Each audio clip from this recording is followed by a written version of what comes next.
Good morning. Welcome back to episode 3 of our walk around Historic Swanage.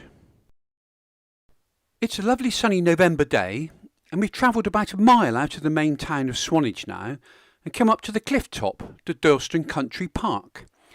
This is a 280-acre country park and nature reserve. There's a few mine shafts here where the local Purbeck stone was quarried, and we'll see one of these later.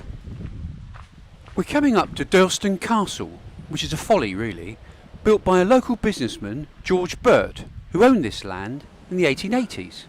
It's now a visitor centre and cafe.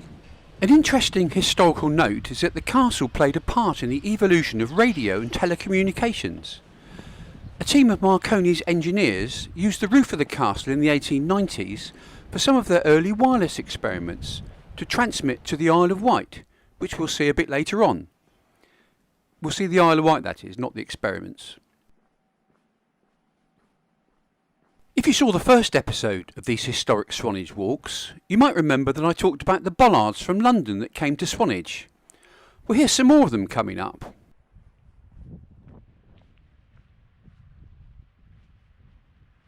Whim Caves and the lighthouse to the right.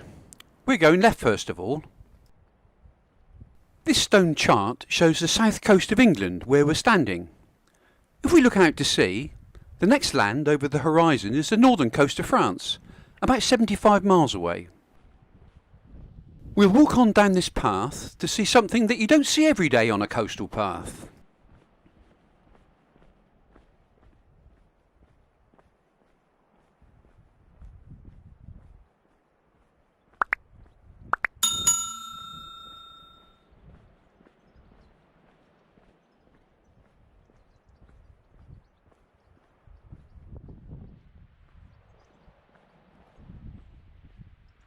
Here we are, arriving at the Great Globe. What a fantastic view.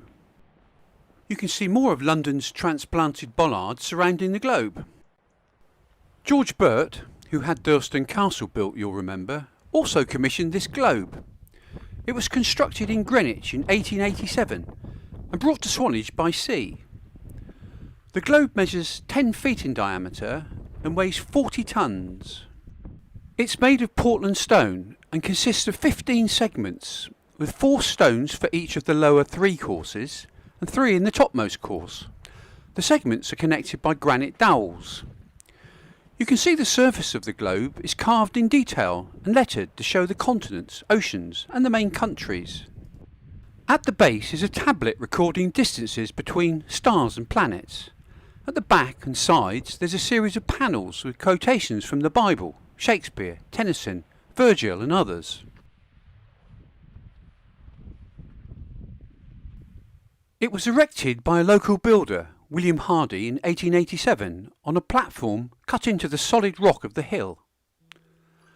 The globe sits here 136 feet above sea level. This is a great record of how the Victorians saw the world and the universe.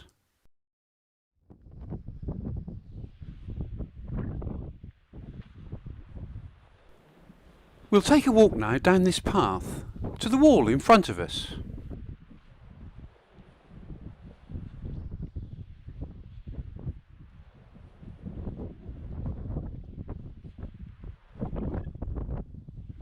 You can see my shadow again as the sun is low in the sky in November.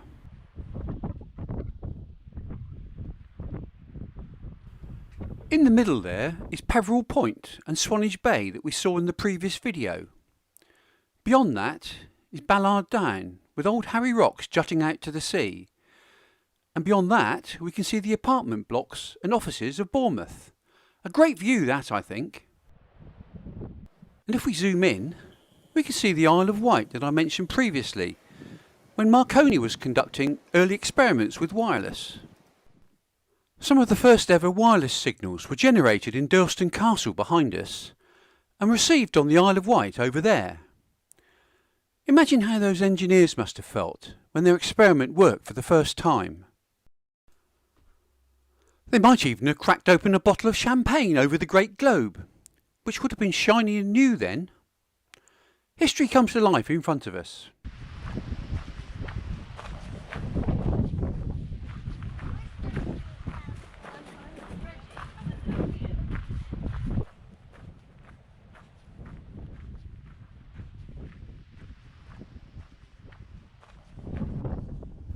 It's a sheer drop down there. It's a bit blowy today, but nowhere near as windy as it could be. Still a bit of a swell in the water though.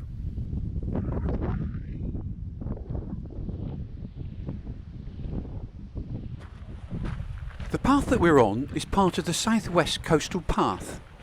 This runs from Poole Harbour, which is a few miles behind us, all the way around the coast of South West England to Minehead in Somerset.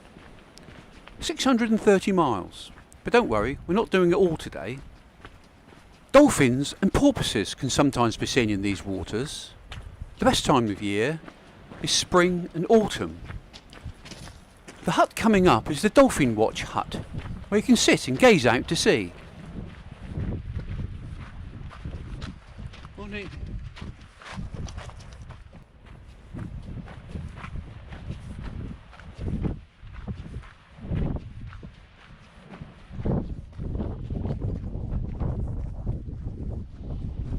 Here's another view of the sea.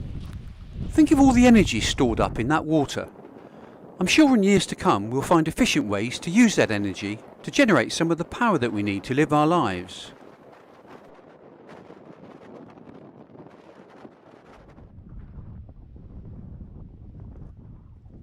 This first part of the South West Coastal Path, along the Dorset coast and into Devon, is called the Jurassic Coast.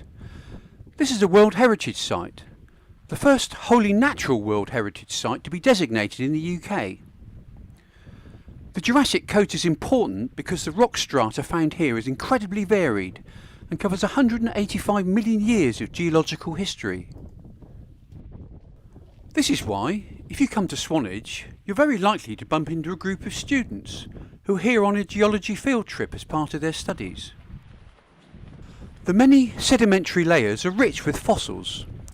Regular coastal landslips expose new fossils. Dinosaur skeletons and footprints have been discovered over the years, some of which are now in the Natural History Museum in London.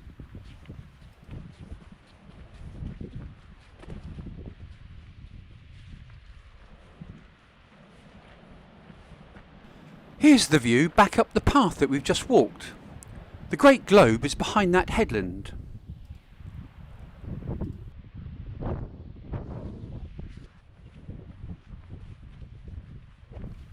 We're coming up now to one of the quarry shafts that I mentioned at the beginning of the video. This is the entrance to Whim Caves.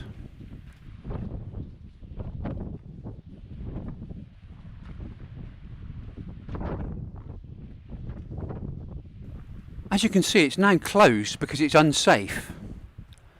This was a working quarry in the 1700s and into the early part of the 1800s. Purbeck stone was quarried here. Using only hand tools, the quarrymen mined the stone horizontally out of the cliff face. Stone was winched down from the ledge to waiting barges. The boats either shipped the stone directly to the stone yards on Swanage Quay or transferred them to large sailing ketches anchored offshore. This was obviously not a job for a windy day. The caves haven't been quarried since 1812.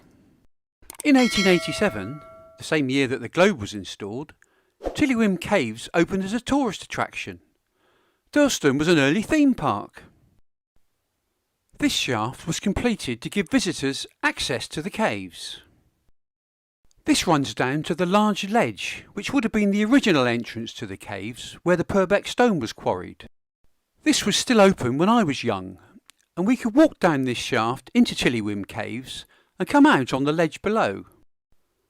The caves were closed to the public completely in 1976, due to a rockfall making the caves too dangerous to enter. We'll continue along the coastal path towards the lighthouse. The walls along the edge of the path are dry stone walls.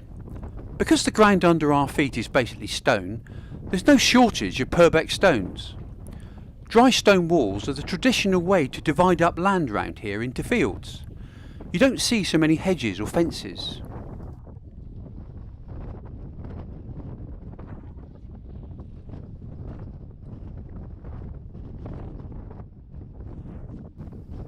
The lighthouse coming up in front of us was built in 1881. It's positioned to give a waypoint for vessels passing along the English Channel coast. It's still operational today. Some of the cottages have been refurbished as holiday cottages, but you won't find a friendly lighthouse keeper there if you visit. The lighthouse has been automated since 1991. We've come to the end of our 3 walks around Historic Swanage. I hope you've enjoyed them and learnt something interesting along the way. If you have, please subscribe to our channel to see more similar videos and others out in the countryside and our travels abroad. Thanks for watching.